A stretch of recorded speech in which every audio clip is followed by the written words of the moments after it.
और केंद्रीय गृह मंत्री अमित शाह 20 जुलाई को रांची आ रहे हैं। इस दौरान वो झारखंड बीजेपी की विस्तारित कार्य समिति की बैठक को न केवल संबोधित करेंगे बल्कि आगामी विधानसभा चुनाव में जीत सुनिश्चित कराने का मंत्र भी देंगे। देखिए इस पर हमारी एक खास रिपोर्ट। देश में नई सरकार के गठन के बाद पहली बार केंद्रीय गृह मंत्री अमित शाह झारखंड दौरे पर आ रहे हैं।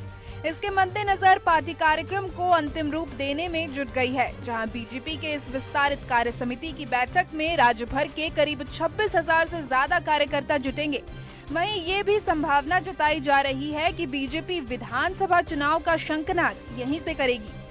बीजेपी के विस्तारित कार्य समिति जो हो रही है प्रदेश में, ये पूरे हिंदुस्तान में, पूरे प्रदेशों में हो रही है, सारे देश में हो रही है। कहीं संख्या कुछ है, कहीं माने विस्तारित है, कहीं संख्या 3,000, कहीं किस स्तर मंडल के स्तर के लोगों को बुलाया गया, कहीं जिले तक ही बुलाया गया। लेकिन जो झारखंड में विस्तारित कार्य समिति होने वाली है वो मंडल पदाधिकारी तक नीचे तक बुलाया गया है। तो लगभग 26,000 कुछ संख्या है, 100 कुछ संख्या है अपेक्षित जो इस कार्य समिति में शिरकत करने वाले हैं। 20 तारीख को होगी एक दिवसीय, जिसमें देश के माननीय यशस्वी गृह मंत्री जी अमित शाह जी आने वाले हैं और अपने जो प्रभारी हैं शिवराज सिंह चौहान जी, असम के मुख्यमंत्री हेमंत बिश्व शर्मा जी, वाजपेयी जी, ये सब लोग रहने वाले हैं और अमित शाह जी विशेष रूप से इस कार्य समिति में शिरकत करेंगे। उधर अमित शाह के रांची आगमन को लेकर जेएमएम ने बीजेपी पर तंज कसा है। पार्टी के प्रवक्ता मनोज पांडे ने कहा है अमित शाह को आना ही चाहिए। राज्य में बीजेपी कमजोर हो गई है, उस पर ध्यान देने की जरूरत है। लेकिन क्या अमित शाह कभी झारखंड की बात भी सुनेंगे? कि अमित शाह जी इस देश के माननीय गृह मंत्री हैं। बिरसा मुंडा की धरती, शिबू सोरेन की धरती पर उनका स्वागत है। वो ठीक है, भले ही वो राजनीतिक कारणों से आ रहे हैं, आना भी चाहिए। संगठन कमजोर है, संगठन को दुरुस्त करना चाहिए, बड़े नेता हैं देश के। लेकिन साथ ही जब इस झारखंड की धरती पर आते हैं तो तमाम झारखंडी, हम भी उसमें शामिल हैं, हम लोग उम्मीद करते हैं कि जो झारखंडी विषय हैं उन पर भी कुछ बोलें।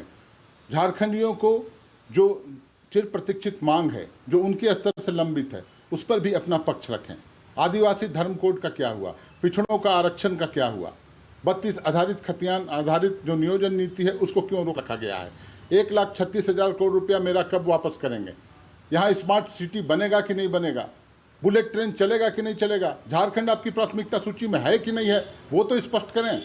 बाकी जो राजनीतिक कवायद करना है करें, करना भी चाहिए, क्योंकि एक व्यक्ति से डर, एक व्यक्ति का भय, हेमंत फोबिया सामने नजर आ रहा है। देश के कोने कोने के नेता यहाँ आ रहे हैं।